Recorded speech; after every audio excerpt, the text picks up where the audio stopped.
Il était encore jeune, un cœur pur, bercé par la lumière de la foi. Son nom était Youssouf, fils de Yacoub, que la paix soit sur eux. Une nuit, Allah lui montra un rêve étrange, un rêve qui allait changer le cours de sa vie et celui de sa famille. Il le raconta à son père. « Ô mon père, j'ai vu, en rêve, 11 étoiles, le soleil et la lune, prosternés devant moi. » Yacoub comprit aussitôt que ce rêve portait en lui un signe divin. Et il lui répondit, « Ô mon fils, ne raconte pas ta vision à tes frères, car le diable est pour l'homme un ennemi déclaré. » Youssouf était très aimé par son père. Sa douceur, sa lumière, éveillaient en ses frères une jalousie profonde. Ils dirent entre eux, « Youssouf est le plus aimé de notre père. Pourtant, nous sommes un groupe fort. Notre père est clairement dans l'erreur. » Alors, l'un d'eux proposa, « Tuez-le, ou bien éloignez-le dans une terre lointaine. Ainsi, le visage de votre père ne se tournera que vers vous. » Ils vinrent voir leur père et dirent, « Ô notre père, envoie Youssouf avec nous demain, qu'il s'amuse et joue. Nous veillerons bien sur lui. » Yacoub, méfiant, refusa d'abord. Puis il céda, le cœur lourd et inquiet. Ils l'emmenèrent dans le désert. Et là, loin des regards, loin de tout, ils le jetèrent au fond d'un puits, dans une obscurité froide et silencieuse. Puis ils revinrent, tenant sa chemise tachée d'un faux sang, et dirent à leur père, « Un loup l'a dévoré, pendant que nous jouions. Mais tu ne nous croiras pas, même si nous disons la vérité. » Mais Yacoub, brisé, savait. Il savait que ce n'était pas la vérité. Il pleura longuement, et sa patience s'attacha à Allah. Une patience belle, silencieuse, et pleine d'espoir. Un convoi passa près du puits où était Youssouf. Ils descendirent une corde, et découvrirent un enfant, suspendu entre ciel et terre. Ils s'écrièrent étonnés, « Bonne nouvelle! Voilà un garçon !» Mais ils le cachèrent comme une marchandise, et le vendirent pour quelques pièces d'argent, sans savoir la valeur qu'il portait. En Égypte, il fut acheté par Al-Aziz, un noble du royaume. Celui-ci dit à son épouse, « Accueille-le honorablement. Peut-être nous sera-t-il utile, ou nous en ferons notre fils. » Ainsi, Allah installa Youssouf dans cette terre, et lui enseigna, en secret, les clés de l'interprétation des rêves.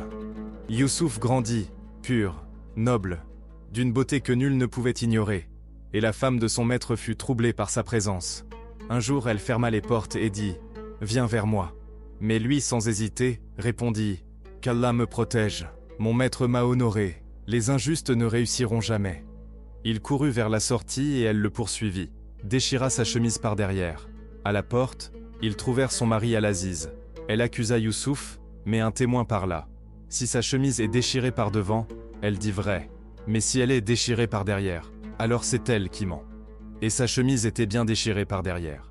Son innocence fut claire, mais pour préserver les apparences et faire taire les rumeurs, il fut emprisonné. En prison, Youssouf ne perdit ni sa foi, ni sa lumière. Il appelait à Allah avec douceur et certitude. Il disait, « Ô mes compagnons de prison, est-ce que des seigneurs éparpillés valent mieux qu'Allah, l'unique, le dominateur suprême ?» Un jour, 2 hommes vinrent à lui, troublés par leurs rêves. « J'ai vu que je pressais du vin, » dit l'un. « Et moi, j'ai vu que des oiseaux mangèrent du pain sur ma tête, » dit l'autre. Youssouf les écouta, et leur répondit avec sagesse. « L'un de vous servira du vin à son maître. L'autre sera crucifié, et les oiseaux mangeront sur sa tête. C'est là ce qu'a décrété Allah. » Et tout arriva, exactement comme il l'avait dit. Un jour, le roi d'Égypte vit un rêve troublant. Il rassembla ses conseillers et dit, « J'ai vu en songe 7 vaches grasses dévorées par 7 maigres et 7 épis verts, ainsi que d'autres desséchés. Ô notables, éclairez-moi si vous savez interpréter les rêves. » Mais personne ne put en donner le sens. Alors, l'un des anciens compagnons de prison, celui qui avait été sauvé, se souvint soudain. « J'ai connu un homme en prison, laissez-moi aller le voir. » Il alla vers Youssouf et lui raconta le rêve. Youssouf répondit, avec sagesse, « Vous cultiverez 7 années, sans relâche. Puis viendront 7 années de sécheresse, qui consumeront tout ce que vous aurez stocké, sauf un peu à conserver. Ensuite viendra une année où la pluie reviendra, et les gens presseront le raisin et l'huile. Le roi, émerveillé par tant de clarté, dit « Amenez-le-moi ». Mais Youssouf refusa de sortir avant que son innocence ne soit pleinement reconnue. Lorsque la vérité éclata, il fut lavé de tout soupçon. Alors le roi dit « Tu es désormais digne de confiance. Tu seras responsable des trésors du royaume. » Ainsi, Youssouf fut élevé à un rang noble, dans la terre même où il avait été vendu comme esclave. La famine frappa la région et atteignit la terre de Canaan. Les fils de Yacoub partirent vers l'Égypte, espérant y trouver du blé et un peu d'espoir. Ils entrèrent auprès du gouverneur, sans savoir qu'il était leur propre frère. Mais Youssouf, lui, les reconnut aussitôt. Et dans son cœur, il remercia Allah pour ce moment. Il leur parla avec dignité. Il leur donna ce qu'ils étaient venus chercher, et leur dit doucement « Revenez avec votre plus jeune frère. Si vous ne l'amenez pas, ne revenez plus vers moi. » Puis, en secret, il demanda à ses serviteurs de replacer leur argent dans leur sac, afin qu'ils le retrouvent en rentrant, et soient poussés à revenir. Ils revinrent, et cette fois, ils ramenèrent Binyamin, le plus jeune. Youssouf l'accueillit en secret, le prit à l'écart, et lui dit « Je suis ton frère, ne sois pas triste de ce qu'ils ont fait. » Puis, il mit en place une épreuve.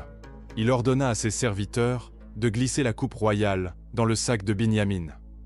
Quand ils furent prêts à repartir, un crieur s'écria « Ô vous, caravane, vous êtes des voleurs !» Ils revinrent, étonnés. « Que cherchez-vous » dirent-ils. « La coupe du roi !» On fouilla les sacs, et la coupe fut retrouvée. Selon leur propre loi, celui chez qui l'objet est trouvé devient prisonnier. Les frères furent bouleversés. Ils plaidèrent, supplièrent, offrirent un remplaçant. Mais Youssouf, silencieux, gardait encore le secret. Finalement, il ne put retenir ses larmes. Les années de séparation, les épreuves, les silences, tout arriva au point du retour. Alors, il se leva et dit, la voix chargée d'émotion, « Je suis Youssouf, et voici mon frère. Allah nous a favorisés, car celui qui patiente et pardonne, voilà la véritable réussite. » Ses frères furent saisis, leurs cœurs s'effondrèrent, ils tombèrent en larmes, pleins de regrets. Mais Youssouf les releva et dit avec miséricorde, « Pas de reproche sur vous aujourd'hui, qu'Allah vous pardonne. Il est le plus miséricordieux des miséricordieux. » Il fit venir son père en Égypte, et la famille, dispersée par l'épreuve, fut enfin réunie dans la lumière du pardon. Ils entrèrent auprès de lui, honorés. Youssouf les accueillit avec tendresse et les fit asseoir auprès de lui, sur le trône. Et là, devant lui, le soleil, la lune et les 11 étoiles se prosternèrent. Mais cette prosternation n'était pas une adoration. C'était un signe de respect, un geste noble, et permis au peuple d'antan, qu'Allah a ensuite abrogé pour cette communauté. Ainsi, le rêve d'enfant était devenu réalité. Alors, dans un élan de gratitude, Youssouf leva les mains et dit « Ô mon Seigneur, tu m'as accordé une part du pouvoir, et tu m'as enseigné l'interprétation des rêves, créateur des cieux et de la terre, tu es mon protecteur, ici-bas et dans l'au-delà. Fais-moi mourir en étant soumis à toi, et fais-moi rejoindre les vertueux. » L'histoire de Youssouf, alayhi salam, n'est pas celle d'un roi, ni d'un guerrier, mais celle d'un homme droit, qui, par la foi, la patience et le pardon, devint l'un des plus honorés des fils d'Adam. Et sur lui, la paix.